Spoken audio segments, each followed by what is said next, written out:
রাধে রাধে বন্ধুরা, আজ মহাভারতের শান্তনুর কাহিনী তোমাদের সাথে শেয়ার করব। প্রদীপ ও সুনন্দার পুত্র শান্তনু, তার বড় ভাই দেবাপী এবং ছোট ভাই বাল্মীক। বাল্য বয়সেই দেবাপী সন্ন্যাসী হন, তাই শান্তনুকেই রাজা হতে হয়। তিনি ছিলেন অত্যন্ত সুদর্শন, সর্বদা আলস্য ত্যাগ করে ধর্মাচরণ করতেন এবং সত্যবাদী ছিলেন। তার মৃগয়াতে ভীষণ আসক্তি ছিল।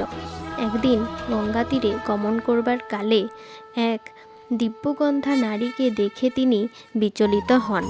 মৃগয়ার চিন্তা দূর করে সুন্দরী রমণীকে পত্নীরূপে পাবার জন্য উদ্গ্রীব হন। সেই সুন্দরী গঙ্গাদেবী।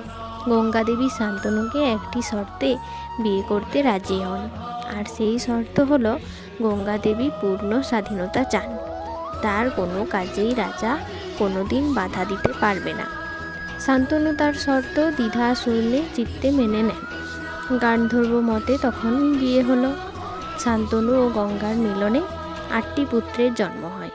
বশিষ্ঠ ঋষির অভিশাপে অষ্টবসু গঙ্গার পুত্ররূপে জন্মগ্রহণ করেন। প্রতি পুত্রের জন্মের পর মা গঙ্গাদেবী পুত্রটি গঙ্গায় বিসর্জন দিতেন, এই বলে যে পুত্র, আমি তোমার প্রীতি উৎপাদন করছি। 7টি পুত্র এভাবে নষ্ট হলো। 8ম পুত্রের জীবনেও ওইরূপ মৃত্যু আছে, এই আশঙ্কা করে শান্তনু পত্নীকে নিষেধ করেন এবং শর্তভঙ্গ হওয়ায় গঙ্গাদেবী আত্মপরিচয় দিয়ে চলে যান। এই 8ম পুত্রই মহাভারতে দেবব্রত ভীষ্ম। গঙ্গার অবর্তমানে শান্তনু বিমর্ষ হয়ে পড়েন। দেবব্রত মায়ের কাছেই ছিলেন। বাল্যকাল অতীত হলে দেবব্রতকে গঙ্গাদেবী শান্তনুর কাছে দিয়ে দেন। কয়েক বছর কেটে গেছে। শান্তনু রাজকাজে মন দিয়েছে। উপযুক্ত পুত্রকে রাজা যৌব রাজ্যে অভিষিক্ত করেন। এইভাবে আরও 4 বছর কেটে গেল। শান্তনু মৃগয়া প্রিয়, সেই জন্য যমুনা তীরে মৃগয়ার জন্য গেলেন।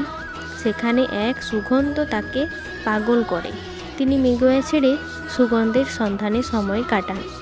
বহু অনুসন্ধানের পর দেখলেন এক পরমা সুন্দরী রমণীকে। নৌকাপাড়ের কাজে তিনি ব্যস্ত।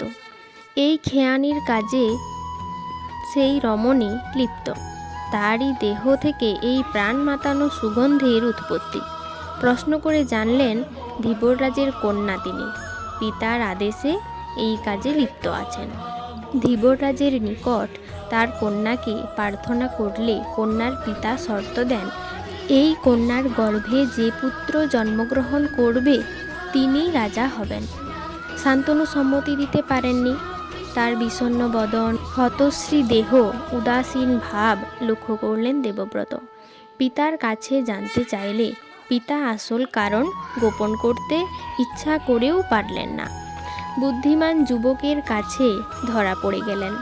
শান্তনু বলেন, দেবব্রত, তোমার গুণের শেষ নেই। সর্ববিষয়ে তুমি রাজার কর্তব্য পালনে দক্ষ, কিন্তু আমার মনে এক আশঙ্কা আছে। একটি মাত্র পুত্র, পুত্রহীন বলেই গণ্য, একথা মহাজনের উক্তি। তোমার জীবনে কোনো অশুভ ঘটলে এই বিপুল রাজ্যের কী অবস্থা হবে, এই দুশ্চিন্তার জন্য আমি বিমর্ষ। দেবব্রত অমাত্যদের সঙ্গে কন্যার পিতার নিকট গিয়ে নিজের সিংহাসনের দাবি ত্যাগ করলেন। তথাপি কন্যার পিতা সুখী নন। তিনি দেবব্রতের নিকট তার চিরকৌমার্যের শর্ত চাইলেন। পিতৃভক্ত দেবব্রত সব ত্যাগ করে কন্যাকে হস্তিনাপুরে পিতার কাছে আনলেন। বিয়ে হলো। এইভাবে নিজের জীবনের সুখ ও রাজ্য ত্যাগ করে পিতাকে তুষ্ট করার জন্য পিতা তাকে ইচ্ছা মৃত্যু বর দিলেন।